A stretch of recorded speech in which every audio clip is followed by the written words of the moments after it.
Malayo at mabagal lumipad ang mga drone ng Rusya. Delikado at mahirap pabagsakin ng Ukraine. Gagamitin nito ang parehong lakas ng himpapawid na panira sa mga misil tulad ng F-16. Hindi kapani-paniwala ang ginawa ng isang Ukrainian F-16 pilot. Agad na winasak ng piloto ang drone gamit ang sandata na nagdulot ng panganib sa kanya. Ang lahat ng ito ay nakunan sa kamera.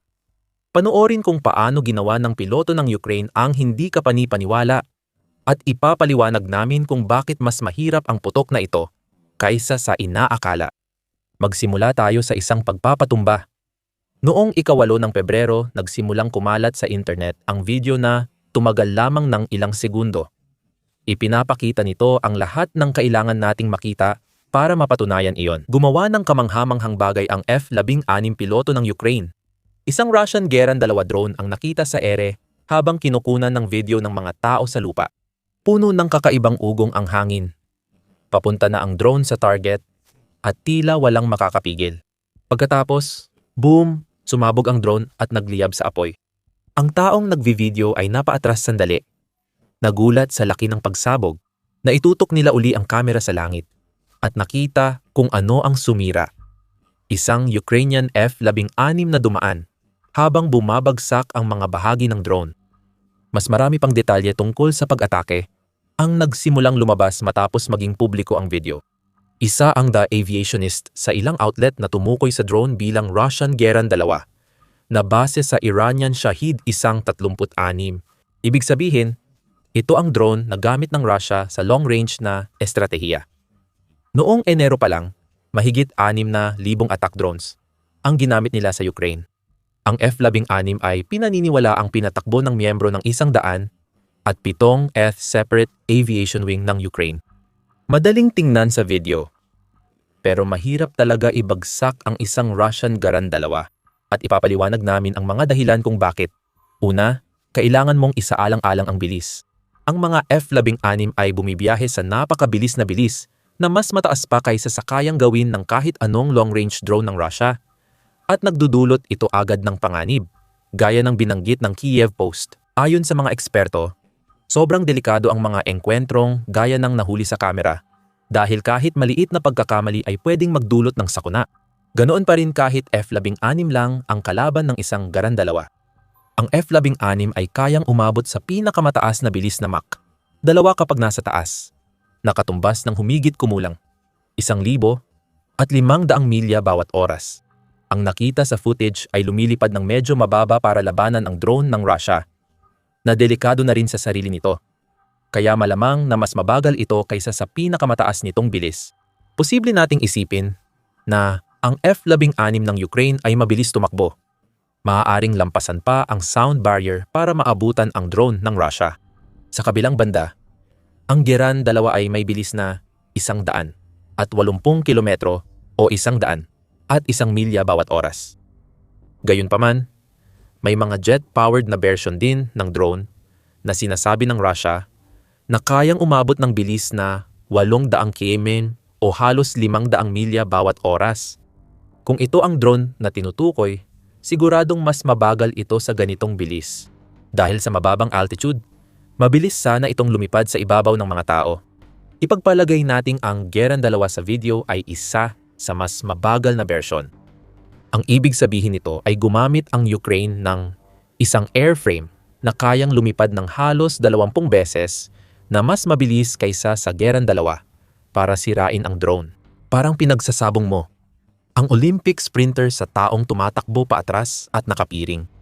Kahit mukhang kalamangan, hindi pa rin sigurado maaaring gumamit ang piloto ng F-16 ng Ukraine ng mamahaling missile tulad ng M-SHAM Sidewinder na nagkakahalaga ng halos pi-400,000 depende sa variant. Hindi ito ideal na paraan para pabagsakin ang drone na nagkakahalaga lang ng 20,000-50,000 para sa Russia. Kaya walang ginamit na fire and forget. Gumamit ang piloto ng F-16 ng Ukraine ng ibang sandata at ipapaliwanag natin kung bakit ito nagdulot ng mas malaking panganib. Gayunpaman, ang paggamit ng sandatang ito ay nangangahulugan na ang ating analogy na Olympian laban sa bulag na paatras na tumatakbo ay may bagong twist. Ngayon, nasa harap na mismo ng Olympian ang tumatakbo.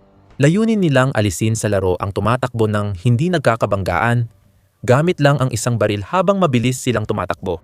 Gaya ng sa footage, mas mabilis gumalaw ang piloto ng Ukraine kaysa drone, lalo na habang tumatarget.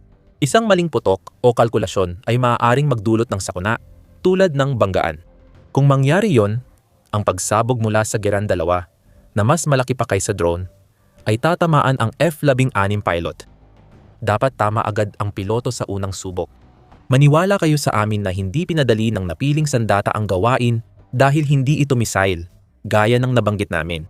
Ayon sa aviationist, ginamit ng piloto ng Ukraine ang M61 Vulcan cannon ng F-16 nila para sirain ang drone ng Russia. Hindi ito masamang sandata. Kayang magpaputok ng 20 na bala sa 6,000 kada minuto sapat para durugin ang drone tulad ng Shahid. Mahalagang tumama ang bala sa target. Ngunit malaking hamon ito. Mas tipid gamitin ang baril kaysa misil. Pero mas delikado dahil kailangang lumipad ng mababa ang piloto para harapin ang target.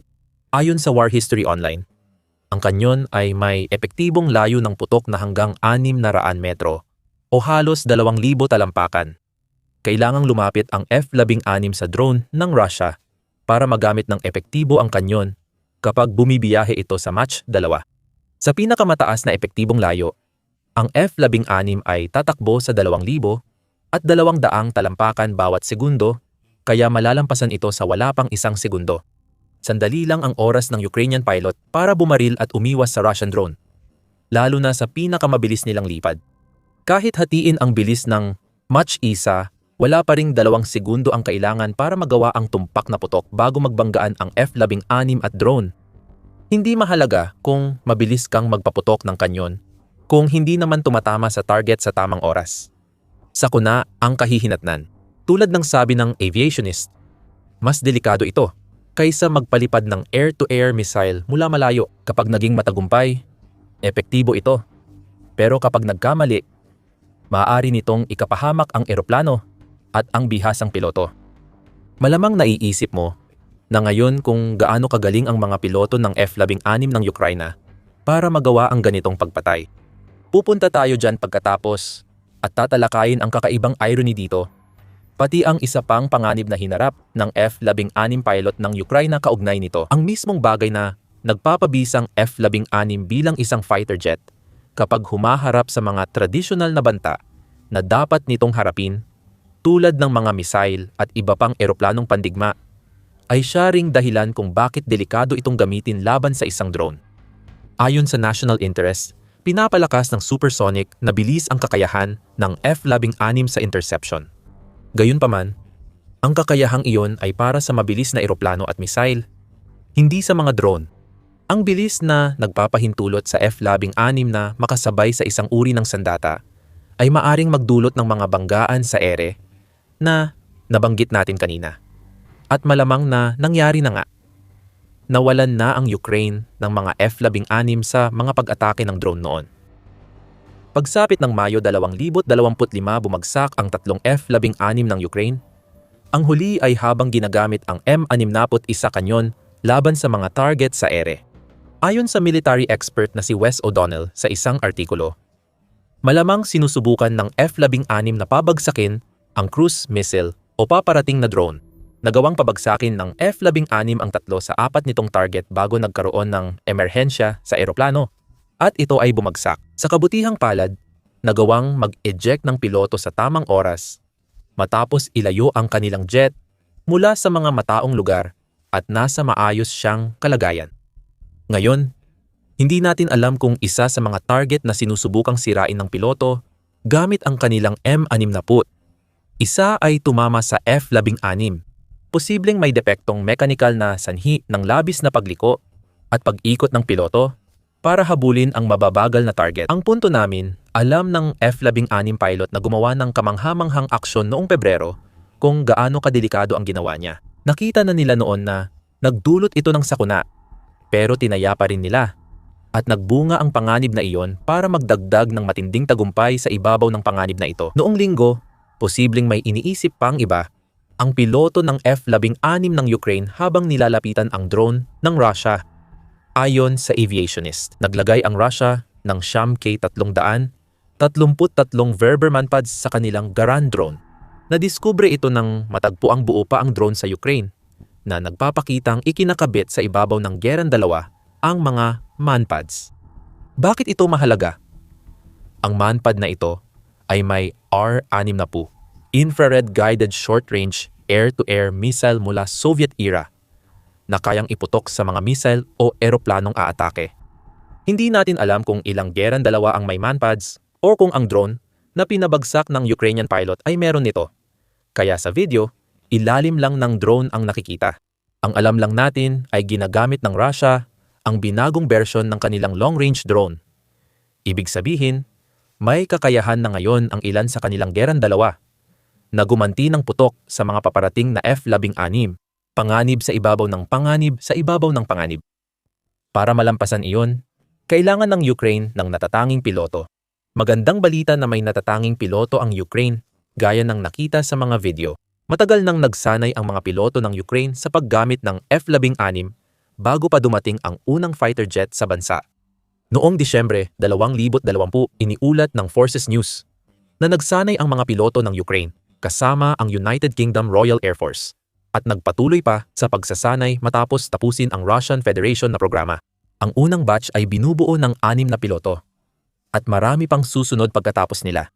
Hinarap nila ang 2 panganib sa pag-aaral magpalipad ng F-16 matapos ang mga karerang ginugol sa pagpapalipad ng mga eroplanong Ruso noong panahon ng Soviet at pag-aaral ng aviation-specific na Ingles na kailangan nilang matutunan para magamit ng epektibo ang kanilang F-16. 10 iba pang piloto ang nakatapos ng language course ngunit nanatili sa United Kingdom upang ipagpatuloy ang pagsasanay sa pakikidigma at matutunan ang iba pang mga kasanayan, kabilang ang centrifuge training at aviation medicine. Kahit noon pa, ipinapakita na ng mga piloto ng Ukraine ang mga palatandaan ng kanilang kahangahangang kakayahan habang pinag-uusapan ang tungkol sa mga unang trainees na ito. Si Air Chief Marshal Sir Richard Knighton, na Chief of Defense Staff sa United Kingdom at dating Chief of the Air Staff nang nagsimula ang pagsasanay ng mga piloto ng Ukraine, ay nagbigay ng mataas na papuri. Nabanggit ni Knighton ang The Few, isang termino sa United Kingdom para ilarawan ang mga mahuhusay na piloto ng nakaraang henerasyon na lumaban sa Luftwaffe noong ikalawang digmaang pandaigdig. At sinabi niya, "Isang karangalan para sa amin na maging host ninyo at sanayin kayo dito sa United Kingdom. Lubos ninyo kaming namangha sa inyong kasigasigan sa pagkatuto, inyong motibasyon, inyong profesional na kakayahan, inyong tapang, at inyong buong pagtutok sa inyong layunin." Mula simula, may sapat na kakayahan na ang mga piloto ng Ukraine para sa F-16. Sa pagdating ng unang F-16 sa Ukraine, noong Agosto 2020, nakita namin na ang mga piloto nila ay hindi lang basta nag-a-apply. Patuloy silang natututo, nagpapahusay, at nag-i-innovate. Madalas na nilang napatunayan na kaya nilang gamitin ang F-16 sa hindi inaasahang paraan. Pagsapit ng Enero 2025, naging mas mahusay agad ang mga piloto ng F-16 ng Ukraine. Noong buwang iyon, isang piloto ng bansa ang sumira ng 6 na Russian cruise missile sa isang misyon. Isang pambihirang tagumpay sa mundo. Bigyan natin ng konteksto. Noong 2024, ipinagdiwang ng F-16 ang ika-50 anibersaryo nito. Malayo ito sa pagiging bagong uri ng eroplano.